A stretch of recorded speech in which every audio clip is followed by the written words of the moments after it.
All right, it's the first place you look, and the reason why is because a discussion question is very different from one asking you to argue.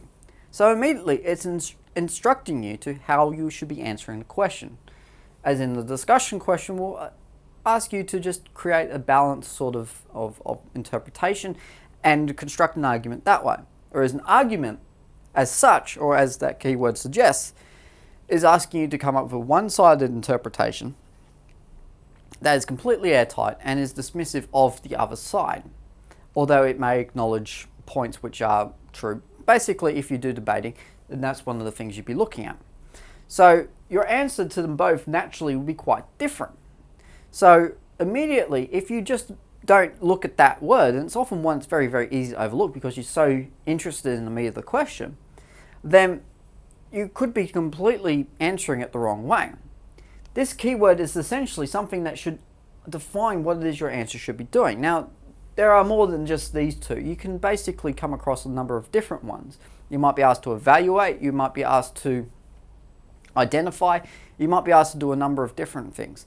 So really, when you look at it, think very, very carefully about what that keyword means and what exactly it is asking you to do, because it will mean a difference between you directly interpreting what is required and you putting down an answer which is not quite what your marker is looking for. Now, the next thing we're going to be looking at is the WWH, which is a little bit different from the 5 W's and H, because mainly in essays you'll be only looking at the what, why, and how. Yes, sure, in other comprehension style questions you'll be looking at things like when, where, and to who. But in this case, you'll be mainly looking at the what, why, and hows. And these are aspects that need to be interpreted differently. For instance, why is it that something might occur? So have a look at a text and ask that question, why? It might be what. So what is in a text and what does it do? Or it might be a how in this case.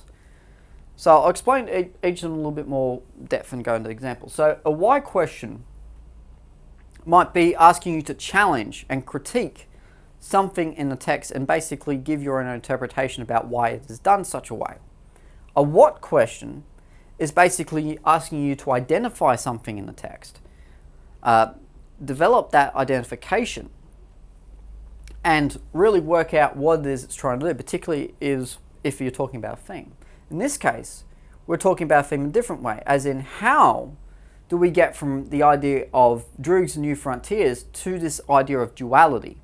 Now, for those who don't know what duality is as a theme, and it's one that comes up frequently in Shakespearean plays, it's basically the conflict between good and evil, or light and dark.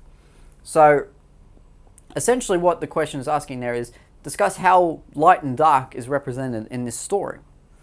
So, this is basically what we're looking at, is how do we connect the story to that idea of light and dark being shown in that story. Alright.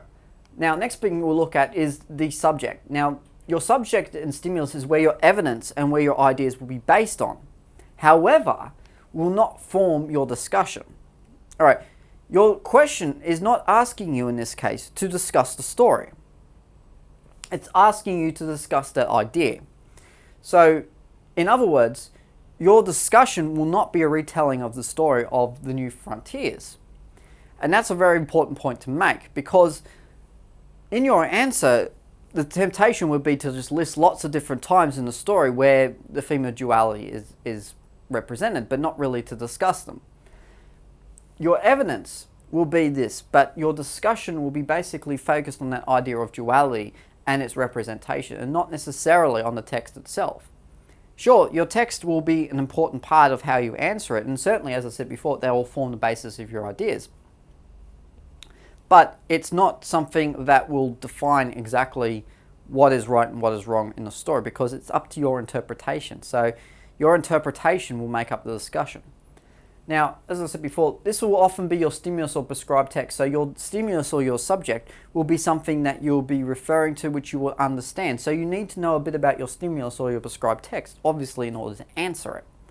So in this case, you would hopefully know some things about the story in order to be able to answer the question.